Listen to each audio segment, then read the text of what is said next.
JPJ, jabatan paling jahat. Semua mau cari makan. Tempoh hari kau cakap, kalau tinta gelap tak boleh, saman terus. Semua tanyalah deh. JPJ, semua penguat kuasa kat Malaysia ni memang taik punya orang lah. Kalau itu VVIP tu anda menteri semua, menteri-menteri semua pakai kereta besar-besar.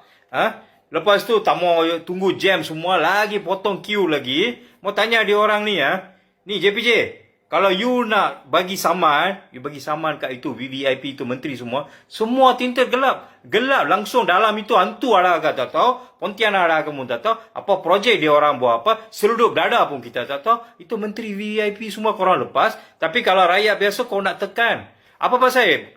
Rakyat apa? Kerajaan tak ada duit ke? Mau pilihan raya? Dia pakai otak sikit lah. Syansik. Kau tahu tak duduk Malaysia ni bukannya negara sejuk.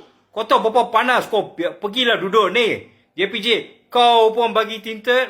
Kau buka dulu kau punya tinta. Kau suruh kau punya menteri-menteri termasuk itu pengangkutan lah. Mana-mana menteri yang dahsyat-dahsyat semua. Kasih dia orang saman dulu lah. Pakai otak lah. Jangan otak tu dekat bontot lah. Apa bangang punya ini JPJ. Itulah kita tukar ini JPJ punya nama.